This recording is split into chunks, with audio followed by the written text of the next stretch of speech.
Hello, my name is AdrienneGradAppVideo, and I'm applying to the Advanced Standing Master's Program for Social Work. I wanted to begin this essay by outlining the specific ways that I feel I'm prepared professionally for graduate level social work practice. So I currently hold a licensure for an alcohol and drug counselor that I obtained in early 2022. And have been working as a substance use counselor for the past 2.5 years.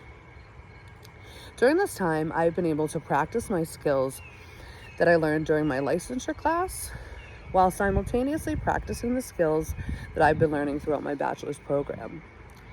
It was really rewarding to be able to learn things in class and then have an opportunity to begin to put those skills right into practice with the clients that I already serve.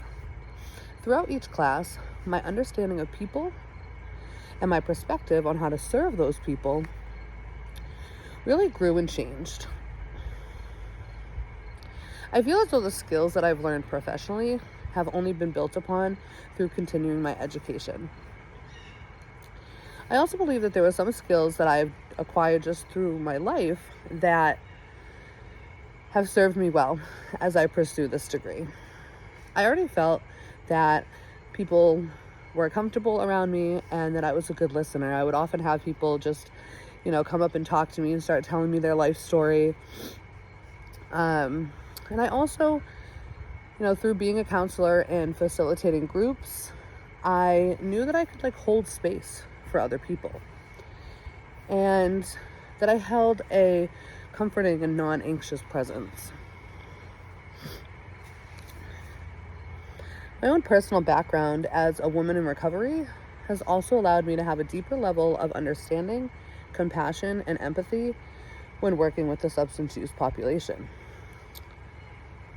Throughout my bachelor's degree, I have strengthened my skills, learning more about diversity, inclusion, racism, and then through beginning to learn about direct social work practice. I would also like to add a little bit of personal skills and knowledge that I believe prepares me for graduate level social work practice. I currently also work on the side as a Reiki master teacher and a certified sound healer.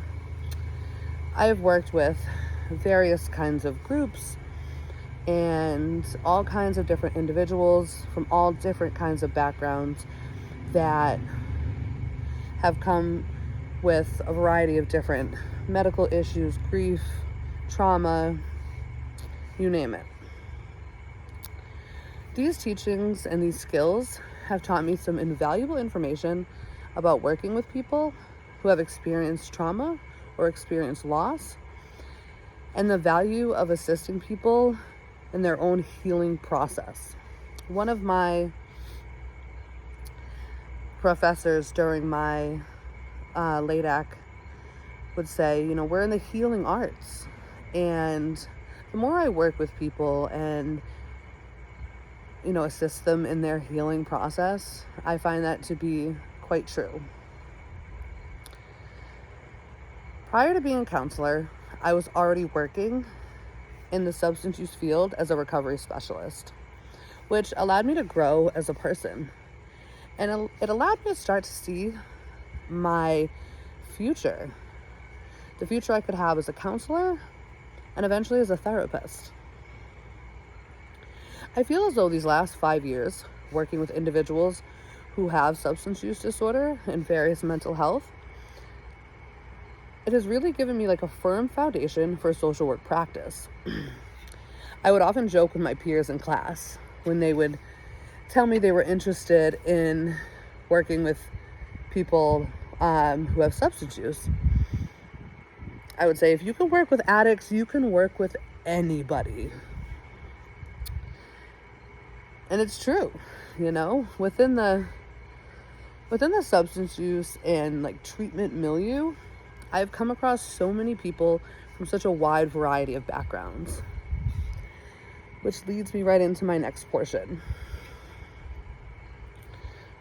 which is my level of personal and professional preparedness to work with vulnerable and marginalized individuals and communities. So I will start with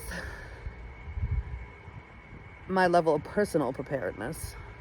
I'm 37 years old, and I'm currently pregnant and due very soon with my 4th child. I truly believe that being a mother prepares you for life and the world in a way that nothing else can. During these 37 years, I've been through, and overcome a lot. I've been a child in the system, a child of an addict. I've been a runaway. I've been in jail. I've been homeless. I've been a single mother on various state assistances, just to name a few things. I believe that these life experiences, and an abundance of other life experiences, have given me a unique perspective on life, on living, on being a human, and being a vulnerable person.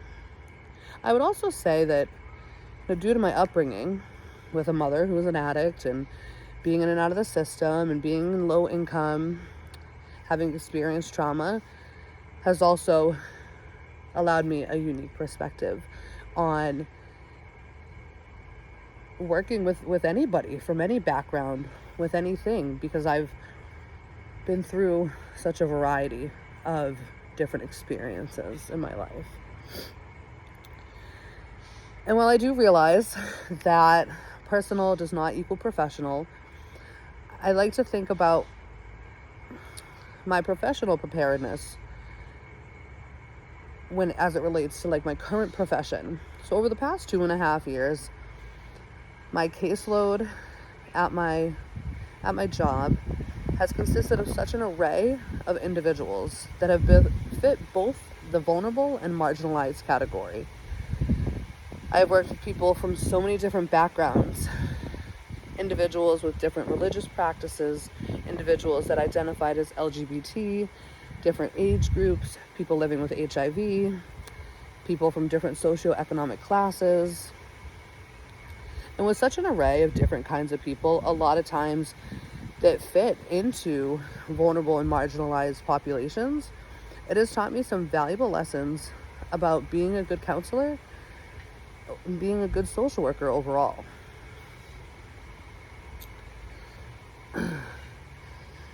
Another thing I've learned is that the background doesn't necessarily matter. As long as I show up compassionate and authentic and prepared to listen and prepared to learn, it can work with anybody. So as for how I'm prepared mentally for graduate level social work practice, I feel as if I'm already in the school mindset, having been pursuing my bachelor's.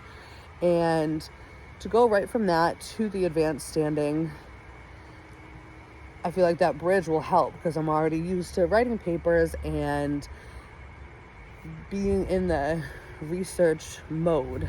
I also have 2 friends who are currently in the advanced standing master's program for social work, and I'm always asking them different questions about what to expect, what the course load is like, and how they manage things.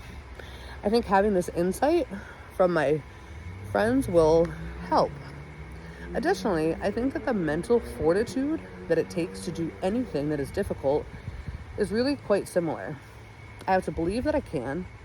I have to pursue it with my whole heart and mind. I have to ask for help as I need it, and I have to never give up, even when it's hard. I've learned a lot through my bachelor's. I've learned how to take care of myself, how to give myself mental health days. I've learned different study habits, and I've learned how to advocate for myself if I need to. And I think all of these things will help me in the graduate program as well. Emotionally, I feel prepared because I've wanted to get my master's degree for so long. And here I am now at 37 years old, finally working to make that a reality. I'll be the first person in my family to pursue and ideally obtain a master's degree. That aspect is really quite motivating and has already helped me on more than one occasion. Being a first-generation college degree holder is invaluable to me and to my family and ultimately to my children. Knowing that I am changing the trajectory of our legacy is an important emotional motivator for myself in this process.